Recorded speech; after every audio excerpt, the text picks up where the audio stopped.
Do you worry your teen is gaining weight quickly or seems hungry all the time? Are you afraid this could lead to prediabetes or diabetes later in life? That's why I created the Healthy Weight Starts with Healthy Habits, a 7-day hormone reset program for teens. In just 7 days, teens begin to understand their hunger signals, learn how to build meals that keep them full longer, improve their sleep habits, and feel more confident making healthy choices.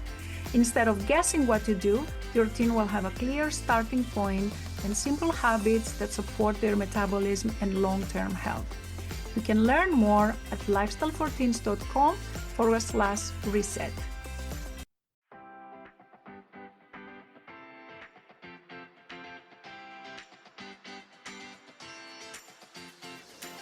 This is the Lifestyle and Weight Loss for Teens podcast. If you are a mom and want to help your child who is struggling to lose weight, you are in the right place. If you are looking for healthy lifestyle tips, Dr. Gourgari is here to help you understand the science around safe weight loss in teens and children. Because what works for adult weight loss is not always the best for children. This podcast is for educational purposes only. Dr. Gourgari does not provide medical, psychological, or nutrition therapy advice. You should not use this information to diagnose or treat any health problems without consulting your own medical practitioner. And now, your host, Dr. Jenny Gourgari. If your daughter has irregular periods or she's missing periods entirely and the doctor recommended to use birth control for the diagnosis of PCOS, I want you to understand something important. Birth control pills for PCOS is not wrong. It's actually the first-line treatment, and it works very well. It regulates the hormonal environment, protects health in the meantime. I'm not here to tell you don't use it if your doctor recommended it. Absolutely use it. But here's what most parents don't hear in that appointment. Birth control is managing the symptom of irregular periods. It's not treating the reason her hormones are dysregulated in the first place. In many teenager girls that have polycystic ovary syndrome, the underlying driver is insulin resistance. And when we address insulin resistance through lifestyle modification and in sometimes medications, we can improve the hormonal picture, improve the menstrual regularity, and support metabolic health in ways that matter for the rest of your daughter's life. That's what I want to walk you through today. So let's get into what's actually happening in your daughter's body and what we can do about it. First of all, what is PCOS? PCOS stands for polycystic ovary syndrome. And despite the name, it doesn't necessarily mean that your daughter has cysts on her ovaries. What it's actually describing is a hormonal pattern, specifically higher testosterone or other androgens. And those androgens are important to regulate the cycle, and all women have small quantities of those androgens. When you have too much testosterone, that creates an imbalance between estrogen and testosterone, and that can lead to irregularity of the cycles.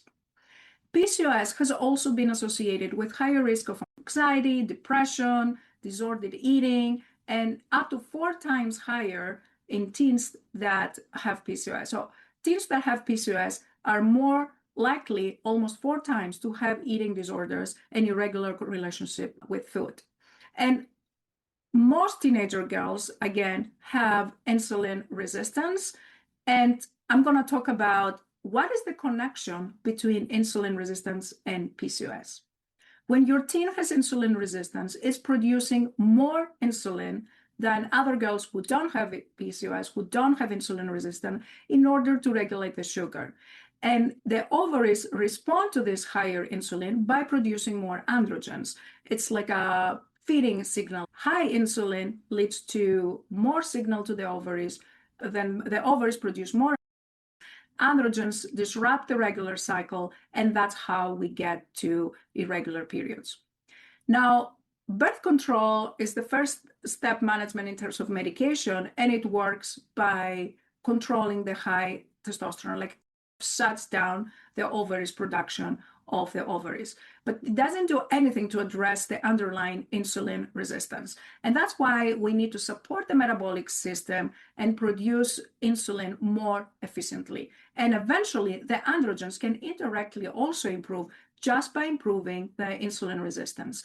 I've seen it many times over and over again. I have seen many girls with PCOS and they were following lifestyle interventions and they were able to restore their menses without any medications. Or even those girls that were in medications were able to successfully get off the medication and keep having consistently normal periods just because they had better metabolic health. And it's not about just the regular periods, right? You have better skin, you have better energy, the girls feel better. Do you think having PCOS is your teenager's fault? No, it's not your teen's fault, and it's not your fault either. PCOS is not caused by being inactive. We know that it runs in the family, so there's like small genetic component, but sometimes it also comes with no family history when the hormonal systems are already under the most strain of puberty. And I want to say that because I see a lot of girls that blame themselves and they have been told directly or indirectly that it's their fault, that they need to try harder, eat less, and move more. Now, that framing is not only inaccurate, but it can also be genuinely harmful in a population that already carries this risk of elevated risk of disordered eating. So before I talk about movement and food, I want you to understand that the goal is to have a healthier hormonal metabolic profile. And the approach that works, the one that's supported by evidence, is not about restricting food. It's about supporting girls to live a healthy lifestyle. What is the importance of lifestyle modification in girls with PCOS? How does lifestyle modification affect PCOS? As I mentioned, insulin resistance is one of the major driver forces. And if we improve insulin resistance through lifestyle modifications, through making the right selection of foods that are appropriate for insulin resistance, then you can also see better outcomes in PCOS.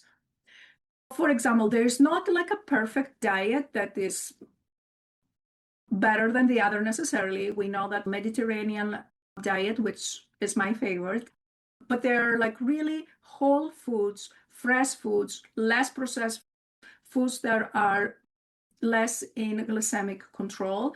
Those are the kind of foods that help girls with PCOS. So try legumes, whole grains, whole foods, fruits, vegetables.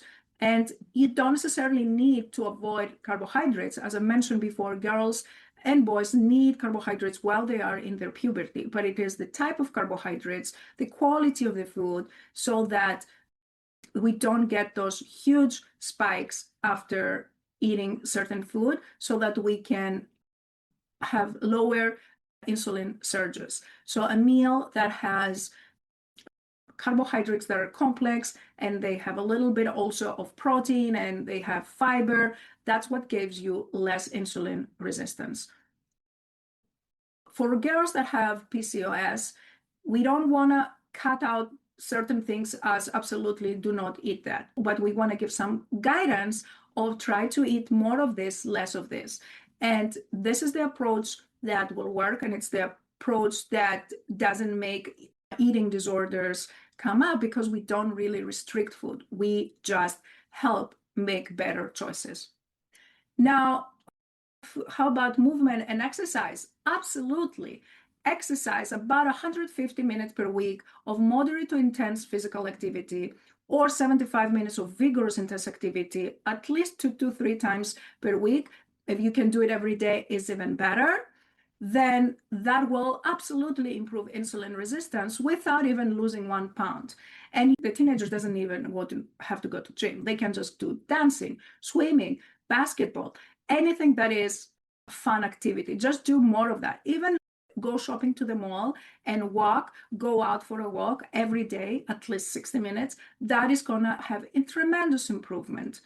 So for girls that already have a complicated relationship with their body, having to tell them you must exercise, a thing that we force them. I don't want this to feel like a burden. Movement can be fun. So do something that makes you feel good, that you have fun doing it, you enjoy, listen to music, talking to your friends.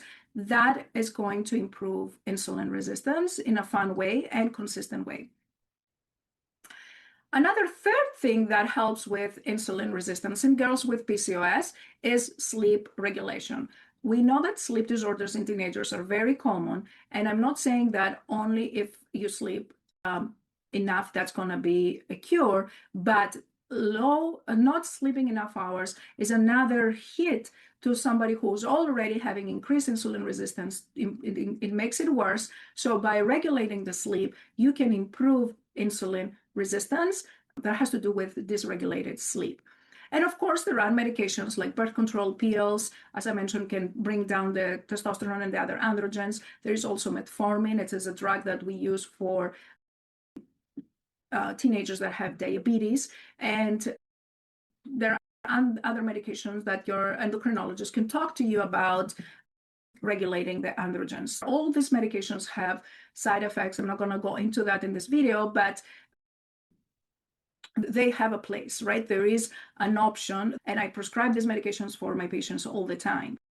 But what I would like to emphasize is that medication is not the only option. And in fact, if you combine the medication with those lifestyle modifications that improve insulin resistance, you may be able to decrease the dose of the medicine, you may be able to come off the medicine, or you may be able to make the medicine more effective. So what are some action steps you can take this week if your daughter has PCOS? Here's what you can do right away. Have a conversation, and if you have concerns about specific blood work, you can discuss with your doctor that they can check for insulin resistance, they can check for the androgens, keep a calendar of the periods, see if she would meet criteria for medications.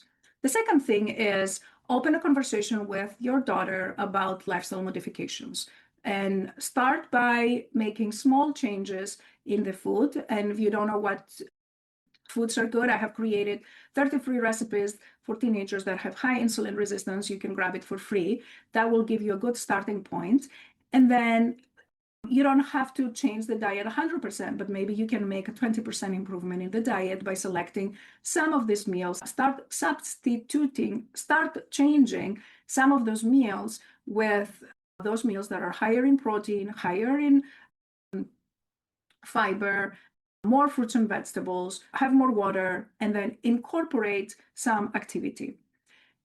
And this is what I want to leave you with. Your daughter's body is not broken. Her hormones are responding to a system under strain. There's a lot of hormonal imbalances. There are a lot of hormones that are very high during puberty. Insulin resistance is high in puberty. And we need to treat the whole picture. We need to build lifestyle that support your daughter's biology rather than trying to change it. And if this video was helpful, I would encourage you to subscribe to my channel. You can subscribe to my newsletter so you don't miss any. I send out weekly emails, and share this with your friends and families. I'll talk to you next week. And if you have any questions, please post it on the comment. I'm going to read every one of them, and I can answer all your questions in the next videos. Take care. I'll talk to you soon. If you enjoyed listening to this podcast, I invite you to come check out the LIFT program. It's Dr. Gourgari's 12-week coaching program for teens and their moms, where we take all this information, we apply it to your daily life, and we work together so your teenager learns how to create a healthy lifestyle so they can feel happier, more confident, less stressed, and love their body again. Visit the website at lifestyleforteens.com and click on the Work With Me and free resources to learn more about this program and get free help to start this journey right away. Thanks for tuning in, and we'll catch you in the next episode of Lifestyle and Weight Loss for Teens.